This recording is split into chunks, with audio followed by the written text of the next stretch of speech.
کا بھی پچھلے دنوں جو نجی چینل پہ بھی مسئلہ بنا ہے، انہوں نے ایک تو یزید والا مسئلہ اٹھایا کہ جی ڈاکٹر ذاکر نائک صاحب نے یزید کو رضی اللہ تعالیٰ عنہ کہا، اور دوسرا انہوں نے کہا جی کہ ذاکر نائک نے یہ کہا کہ جی آج کی تاریخ میں رسول پاک صلی اللہ علیہ وسلم بھی نعوذ باللہ مردہ ہو چکے ہیں اور ہم ان سے بھی نہیں مانگ سکتے، بلکہ انہوں نے کہا مان نہیں سکتے ان کو. چلو وہ شاید ان کی سلپ آف ٹنگ تھی. تو اس بارے میں تھوڑا وضاحت فرما دیں کہ آیا یہ کلمات کفر ہیں؟ یزید کو رضی اللہ تعالیٰ عنہ کہنا یا رسول پاک صلی اللہ علیہ وسلم کو نعوذ باللہ مردہ کہنا، کیا کلمہ کفر ہے یہ؟ پہلی بات تو یہ ہے میرے بھائی کہ یہ آج کل جو کچھ ہمارے ٹی وی چینلز کے اوپر مذہبی منافرت اور تکفیری سوچ عام کی جا رہی ہے نا، پیمرا کو اور چیف جسٹس کو اس کا نوٹس لینا چاہیے. ایسے تمام اینکرز اور علماء کے اوپر پابندی ہونی چاہیے جو مذہبی منافرت پھیلا رہے ہیں. مذہبی اختلاف کا سب سے بڑا میں حامی ہوں. اختلاف رائے کریں دلائل کے ساتھ. قرآن اس چیز کو کم از کم 300 دفعہ کہتا ہے، ہاتو برہانکم ان کنتم صادقین، لاؤ دلیل اگر تم سچے ہو. قرآن اپنے مخاطب سے کہتا ہے کہ لاؤ دلیل کوئی ہے. قرآن تو بعد ہی دلیل کہتا ہے کہ اختلاف کرو دلیل کے ساتھ. اور قرآن میں بھی آیا نا، ادعو الی سبیل ربک بالحکمہ والموعظۃ الحسنہ وجادلہم باللتی ہی احسن. مجادلہ بھی کرو احسن طریقے سے، اختلاف رائے کرو. مجادلہ کہتے ہیں علمی جھگڑے کو. علمی جھگڑے کی دعوت قرآن نے خود دی ہوئی ہے. میں کہتا ہوں علمی جھگڑا ہونا چاہیے، لڑائی کٹائی والا نہیں، علمی اختلاف. ٹھیک ہے، اس میں یہ نہیں کہ بار بار تھوڑی دیر بعد ایسے کر کے کھڑا ہو جائے، یہ کام نہیں ہونا چاہیے. علمی دلائل رکھیں، اختلاف رائے رکھیں. لیکن یہ کچھ چینلز جو یہ حرکتیں کر رہے ہیں نا جی، ان میں سے ایک چینل ٹاپ آف لسٹ ہے جس میں نے پچھلی دفعہ مسئلہ 178 ریکارڈ کرا کے نا 5 گھنٹے کا، اس چینل کی ساری بدعقیدگیوں کو اور بد عقیدہ علماء کو قیامت تک کے لیے دفن کر دیا. اب دوبارہ اس پہ ہم نے ویڈیو ریکارڈ ہی نہیں کرانی. مسئلہ 178 5 گھنٹے کا، کوئی دنیا جان کا مسئلہ جو انہوں نے ڈسکس کیا ہے. اس رمضان میں بھی جو پینے ڈال کے بیٹھے ہوئے ہیں یہ وہی ہیں جو پچھلی دفعہ تھے. میں ڈسکس کر چکا ہوں، دوبارہ ضرورت نہیں ہے. ان کا نوٹس لینا چاہیے، یہ تکفیری سوچ کو عام نہ کریں. اور میں نے دیکھا ہے وہ ابھار رہے تھے، خصوصاً اہل حدیث مکتبہ فکر کو ٹارگٹ کیا ہوا تھا کہ یہ گستاخ ہیں، واجب القتل ہیں، یہ ہیں وہ ہیں. اختلاف رائے رکھیں علمی دلائل کے ساتھ، زبردستی کسی کے اوپر فٹ کرنے کی کوشش نہ کریں. رہا یزید کا مسئلہ، تو میرے بھائی یزید کا مسئلہ تو بہت چھوٹا ہے. ہم نے تو یزید سے بھی بڑے بڑے مسئلے جو ہیں خلافت و ملوکیت کے، میری ویڈیوز یوٹیوب کے پر ریکارڈ ہیں. آپ یوٹیوب پہ جا کے لکھیں حضرت معاویہ رضی اللہ تعالیٰ عنہ اور یزید کے بارے میں سنی عقیدہ، لاکھوں لوگ میری ویڈیو دیکھ چکے ہیں. ایک اور ویڈیو ہے یزید اور جنتی لشکر، ایک طرف ڈاکٹر ذاکر نائک کی تصویر ہے تھم نیل پہ، ایک طرف میری ہے. میں نے علمی دلائل کے ساتھ ان کے ساتھ اختلاف کیا کہ وہ جنتی لشکر میں نہیں تھا شامل. علمی طریقے سے جواب دیں. یزید کا مسئلہ جب 2009 کے اندر ڈاکٹر ذاکر نائک نے اٹھایا نا، تو اس کے بعد صرف لوگوں نے گالی گلوچ کی ہے. میرے علم میں صرف 3 بندے ہیں جنہوں نے علمی رد کیا ہے ڈاکٹر ذاکر نائک کا بائی نیم. ایک یہ ہے کہ ویسے رد کرنا، وہ تو بڑے لوگ نکلے ہوئے ہیں، لیکن وہ ان میں سے ایسے لوگ بھی ہیں کہ جو ڈاکٹر ذاکر نائک کے مکتبہ فکر سے تعلق رکھتے ہیں، اس لیے اس کا نام نہیں لیتے، ان کو تو میں اس میں شامل نہیں کرتا ہوں. 3 بندے ہیں جنہوں نے بائی نیم علمی رد کیا ہے.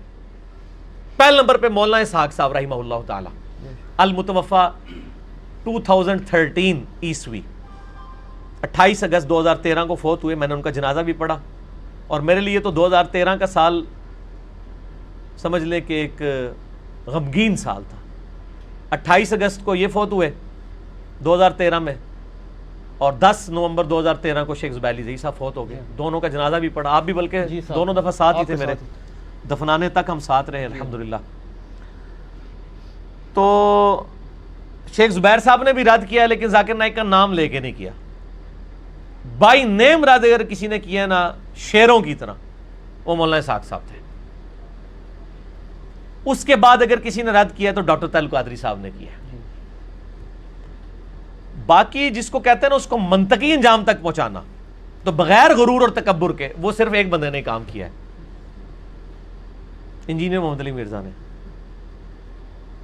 اور ہم نے ریسرچ پیپر بھی لکھ دیا. اے دکھاؤ، اٹھو جی، اٹھو دکھاؤ، اے دکھاؤ. یہ کہتے ہیں بار بار دکھانا ہے. یہ ان بھائی قرآن اور علی ساتھ رہیں گے قیامت تک. ٹھیک ہے نا جی، وہ تو حدیث ہے. واقعہ کربلا کا حقیقی پس منظر 72 صحیح الاسناد احادیث کی روشنی میں جنگ جمل صفین نہروان.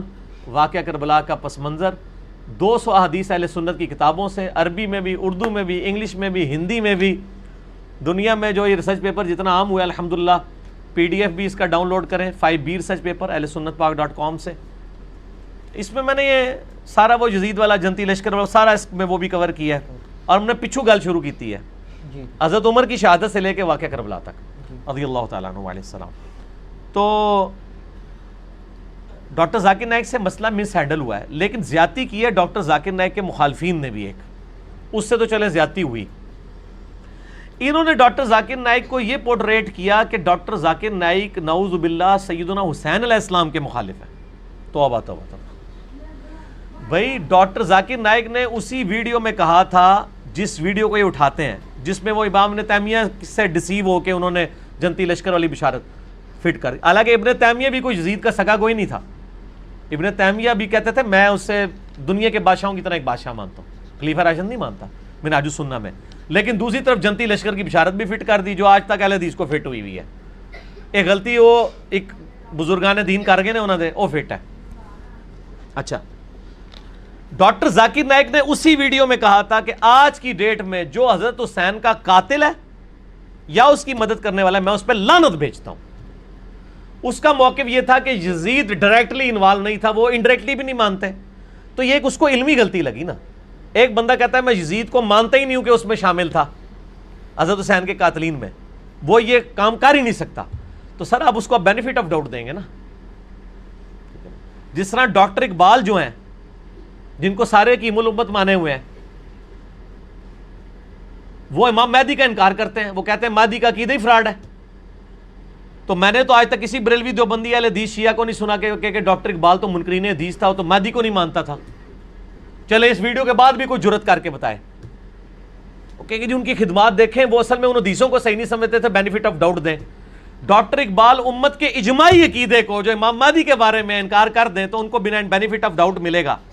تو ڈاکٹر ذاکر نائک والا مسئلے میں تو اور لوگ بھی کئی ان کے ساتھ کھڑے ہوئے ہیں. یزید والے مسئلے میں کیا یزید کے ساتھ محبت کا راگ صرف ڈاکٹر ذاکر نائک نے الاپا ہے؟ حالانکہ انہوں نے نہیں الاپا. صرف انہوں نے کہا ہے کہ وہ جنتی لشکر والا وہ جو معاملہ ہوا، وہ انہوں نے کہا میں حسین کے قاتلین پہ آج کی ڈیٹ پہ لعنت بھیجتا ہوں، میں حسین سے محبت کرتا ہوں، یہ سب کچھ کرتا ہوں. باقی ان سے جو کچھ چھوٹا والا معاملہ ہے وہ تو سر شروع سے چل رہا ہے. امام محمد غزالی جو سارے صوفیوں کے امام ہیں، سارے بزرگان دین کے ماننے والوں کے امام ہیں، المتوفا 505 ہجری. امام غزالی کی بزرگی پہ تو کسی کو شک نہیں ہے. امام غزالی نے احیاء العلوم میں لکھا ہے کہ یزید کا نہ قاتل حسین ہونا ثابت ہے اور نہ یہ ثابت ہے کہ اس نے حضرت حسین علیہ السلام کے قتل کا کبھی حکم دیا ہو. اور انہوں نے کہا اس کی وجہ سے جو لوگ یزید کو برا بھلا کہتے ہیں وہ زیادتی کر رہے ہیں، جو یزید پہ لعنت بھیج رہے ہیں وہ غلط کر رہے ہیں. اور انہوں نے تو یہاں تک کہا ہے کہ جو یزید پہ لعن تان کرتے ہیں لعنت ان کے اوپر پڑے، کیونکہ لوٹتی ہے ان کے اوپر، کیونکہ وہ ناحق ایک بندے کے اوپر لعنت کر رہے ہیں. تو اس وقت جتنے لوگ یزید کے خلاف بول رہے ہیں نا، ان کے جو بزرگان دین امام غزالی ہیں نا، وہ ان کو لعنتی سمجھتے ہیں یزید کے خلاف بولنے والوں کو.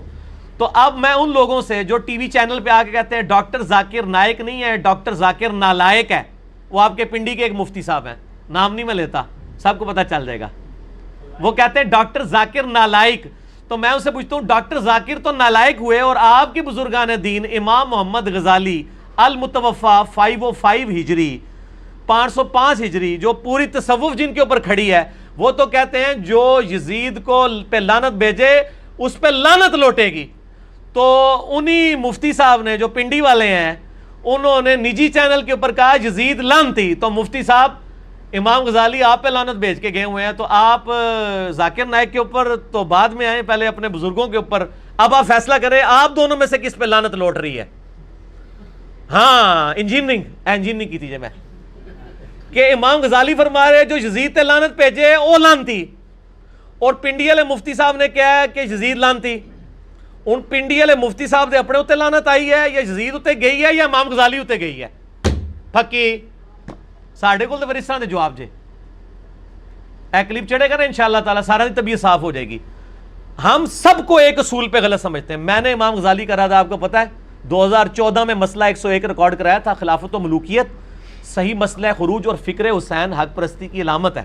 میں نے اس میں کہا تھا کہ امام غزالی بھی یزید والے مسئلے میں غلط ہیں، اور امام ابن تیمیہ بھی غلط ہیں، اور ڈاکٹر ذاکر نائک بھی غلط ہیں. لیکن میں نے غزالی کی تکفیر تو نہیں کر دی اس مسئلے میں. اگر اس مسئلے میں تکفیر بنتی ہے تو پہلے امام غزالی کی تکفیر کریں یہ لوگ جو ڈاکٹر ذاکر نائک کی یزید کے مسئلے میں اگر وہ کر رہے ہیں تکفیر, تو کہیں گے نہیں اس کی بھی غلطی, اس کی انشاءاللہ وہ فارغ ہو جائیں گے. میں کوئی ڈاکٹر ذاکر نائک کا یعنی اس کا چمچہ نہیں ہوں. میں سب سے پہلے میں نے ہی ویڈیو اس کے خلاف ریکارڈ کرائی ہیں اور سچ پیپر لکھے اس کو ای میلز کی, لیکن ایک خاص لمٹ سے آپ کو آگے نہیں جانے دیں گے.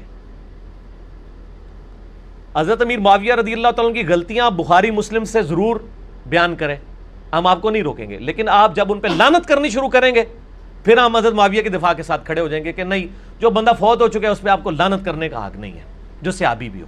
میرا یوٹیوب پہ کلپ بھی ہے, حضرت معاویہ پہ لعنت کرنا حرام ہے, لیکن لمٹ نہیں کراس کرنی, ایگزیجریشن نہیں کرنی. یہاں کیا کرتے ہیں, جس کو 10 ہوتا ہے نا اس کے ساتھ 3 صفریں لگا کے 1000 بنا دیتے ہیں, جو 1000 ہوتا ہے اس کے تینوں ہی اڑا دیتے ہیں. جس کو بڑھایا بڑھا ہی دیا, جس کو کم کیا کم ہی کر دیا. تو ڈاکٹر ذاکر نائک کا بھی مسئلہ ہے کہ ہم اس سے علمی اختلاف رکھتے ہیں. اس مسئلے میں تو اس کی تکفیر نہیں بنتی قطعاً.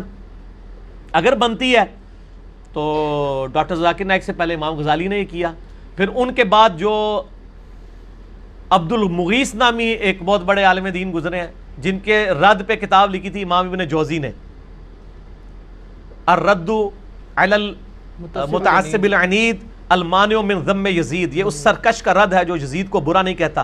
اس کتاب کے رائٹر کون ہے؟ امام ابن جوزی المتوفا 597 ہجری, جو شاگرد ہیں شیخ عبد القادر جیلانی رحمۃ اللہ علیہ المتوفا 571 ہجری کے. ابن جوزی شاگرد ہے شیخ عبد القادر جیلانی رحمۃ اللہ علیہ کا اور محدث ہے. اگر مجھ سے پوچھیں تو وہ علم میں اور حدیث کی فیلڈ میں شیخ عبد القادر جیلانی سے اوپر ہیں. یہ ہو سکتا ہے کہ شاگرد استاد سے آگے نکل جائے, حدیث کی فیلڈ میں شیخ عبد القادر جیلانی سے بہت اوپر ہیں, ویسے ان کے شاگرد ہیں امام ابن جوزی. ان کی کتاب دیوبند میں ترجمے سے چھاپی ہے, ہماری ویب سائٹ ahlsunnatpak.com میں بکس والے پورشن میں 9 نمبر 10 نمبر کے اوپر یہ کتاب موجود ہے, اردو ترجمے کے ساتھ. شاہ نفیس اکیڈمی لاہور سے دیوبندیوں نے شائع کی ہے. انہوں نے چھوڑا ہی کچھ نہیں ہے یزید کا. تو وہ جس زمانے میں وہ لکھی گئی اس زمانے میں یزید کے طرفدار موجود تھے, ان لوگوں کو بھی آپ لینا حاضر کریں. ٹھیک ہے, سب کو کہہ رہے ہیں. میں یہ نہیں کہہ رہا کہ ڈاکٹر ذاکر نائک کو چھوڑ دیں, نہ, یہ دوسرے لوگ ہوتے ہیں جو یہ کہتے ہیں کہ یار پتر تو کیوں فیل ہویا, ابا جی تھوڑے دوست دا منڈا بھی فیل ہو گیا لہذا منو بھی چھوڑ دو. نہیں, میں کہتا ہوں سارے کے ابوں کو ایک جگہ حاضر کریں. باقی لوگ کیا کرتے ہیں, مناظروں میں بیٹھتے ہیں اور مناظرے کی پہلی شرط رکھتے ہیں کہ اگر آپ نے ہماری کو گستاخانہ عبارت نکالی اور اسی لیول کی آپ کے بزرگ کی بھی نکل آئی تو وہ نیوٹرل ہو جائے گی, پھر دونوں کو معافی مل جائے گی. ہاں سر, وہ پنڈی والے مفتی صاحب اور ایک پنڈی والے, ایک سعودیہ والے کے جو بڑے بھائی ہیں پنڈی والے, دونوں کا جو مناظرہ ہوا ہے اس کی شرائط کے سٹارٹ میں یہی ہے کہ اگر آپ نے کوئی ہمارے بزرگ کی گستاخی نکالی اور وہی گستاخی آپ کے بزرگ کی بھی نکل آئی تو ہونا چاہیے جیسے کہ دویا نہیں بیڑا غرق, ہونا کیا جو دویا نو معافی مل جائے گی. ہم وہ نہیں ہیں, ہم کہتے ہیں جب نکلے گی تو دونوں فارغ. ہم کہتے ہیں آپ ڈاکٹر ذاکر نائک کا بھی رد کریں, آپ امام غزالی کا بھی رد کریں, آپ عبد المغیث کا بھی رد کریں, آپ ان سارے لوگوں کا رد کریں. اور آپ کو پتا ہے احمد بریلوی صاحب نے کیا لکھا ہے؟ انہوں نے کہا ہم یزید پہ لعنت کرتے نہیں ہیں, کسی کو روکتے نہیں ہیں. تو یزید پہ تو احمد بریلوی صاحب نے بھی لعنت نہیں کی ہے, اور کہتے ہیں ہم سکوت اختیار کرتے ہیں. تو یہ پنڈی والے مفتی صاحب کا یہ موقف ہے کہ یزید کے مسئلے میں ان کو تو کہا جاتا ہے شمشیر اعلیٰ حضرت. جس اعلیٰ حضرت کی وہ شمشیر ہے وہ تو کہتے ہیں ہم یزید پہ لعنت کو جائز نہیں سمجھتے. کوئی کرے گا اس کو روکیں گے نہیں, خود کریں گے نہیں. تو پوچھا گیا کیوں؟ تو انہوں نے کہا اس لیے کہ ہمارے امام حنیفہ رحمہ اللہ جو ہیں اس معاملے میں خاموشی اختیار کرتے ہیں, اور امام حنیفہ کے ماننے والے سب سے زیادہ یزید کے خلاف فتوے جاری کر رہے ہیں. تو لوگوں کو یہ بھی بتائیں کہ ہمارے امام حنیفہ تو خاموش تھے, وہ یزید کو کچھ نہیں کہتے تھے. ہم کہہ رہے ہیں چونکہ ہم منفی ہیں.